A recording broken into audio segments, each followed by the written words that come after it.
Except for Sikhism, which cropped up in the 15th century, Islam was the last major religion to be founded, and the religious landscape remained quite settled for about 1,000 years. There was Hinduism, which primarily dominated India, various forms of Buddhism in the Far East, Islam in the Middle East, and Catholicism in Europe.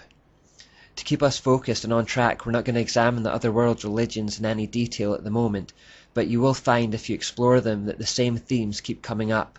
For example, in Buddhism and Taoism, you'll find a concept called yin and yang, which represents the joining of the light male and dark female principles, and the concept of a life force that balances the two. You'll find that bulls are sacred in Hinduism, stemming from the ancient idea that Nimrod was represented by a bull. You'll find sex cults, fertility goddesses, sun worship, serpents of knowledge, and ideas that we can attain godhood through our own efforts. It's repackaged and expressed differently across the world, and given different names, but the basic themes and symbols are all there in some form or another. It's all coming from ancient Babylon. It's probably worth noting that Eastern forms of the mysteries are actually becoming very popular in our culture right now, and are ensnaring even Christians. Although the filtering of Eastern paganism into Britain could be traced at least as far back as the East Indian Trading Company in the 17th and 18th centuries, the real explosion came when the Beatles went to India in the 1960s, and suddenly Eastern mysticism became extremely fashionable. Over the past 50+ years, its popularity has been steadily growing in the West.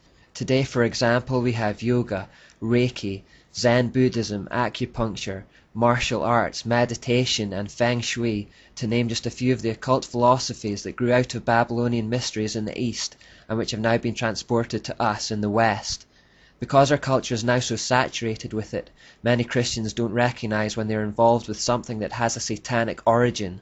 For that reason, I have provided an occult checklist in the notes section of the Fuel Project Facebook page.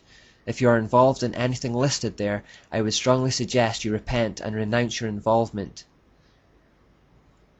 For now, however, we're going to stay in Europe and continue our journey through time there. After the Roman Empire collapsed in the 5th century AD at the hands of Germanic barbarians, Europe entered the Dark Ages.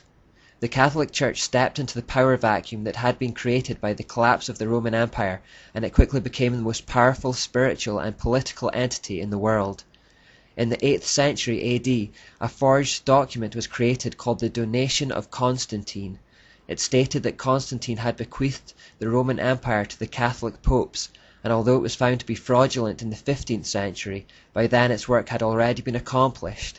Legal authority over the kings of Europe was already in the hands of the Pope and the Catholic Church. It took a while to secure the new system in Europe, though.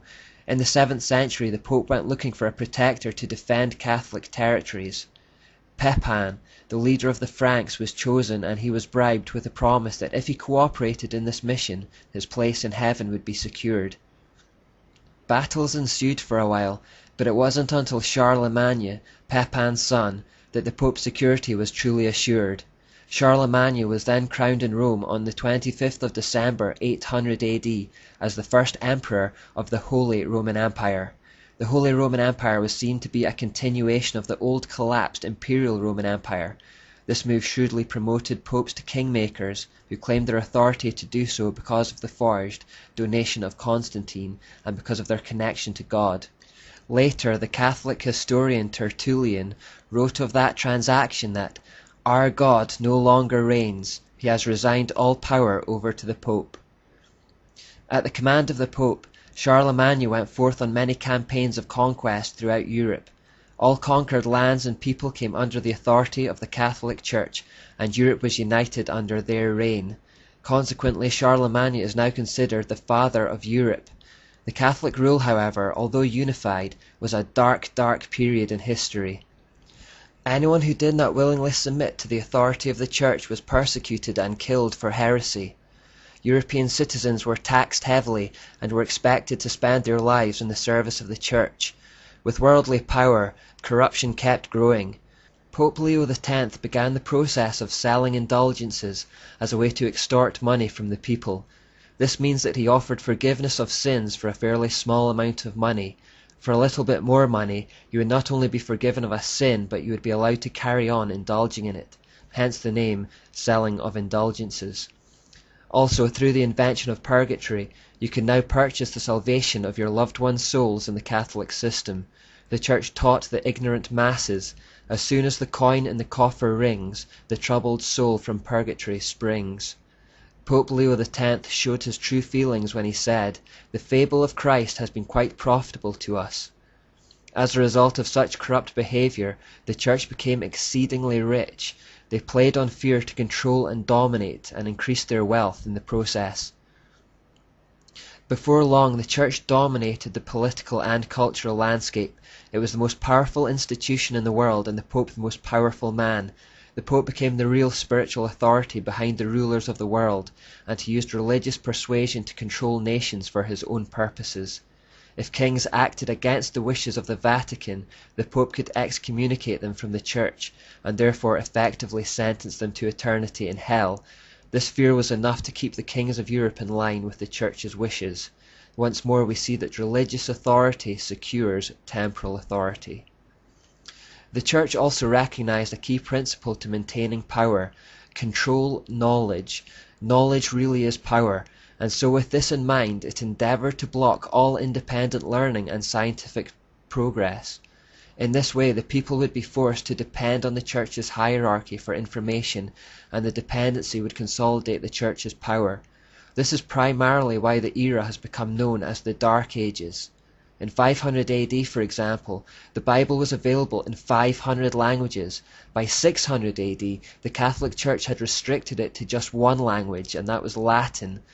Latin was already a dead language by this time, understood only by priests. In this respect, people became utterly reliant on the Catholic Church for information and knowledge about God. If the Catholic Church said something, people had no choice but to believe it and to act accordingly, because they had no direct access to the Bible themselves. By keeping the population in ignorance and dependent on their instructions, the Church hierarchy could play them like puppets. This deliberate construction of a knowledge-based hierarchy is an occult trait. As Martha Acklesberg said, "Hierarchies make some people dependent on others, blame the dependent for their dependency, and then use that dependency as a justification for further exercise of authority." Throughout the Dark Ages, the corruption kept growing.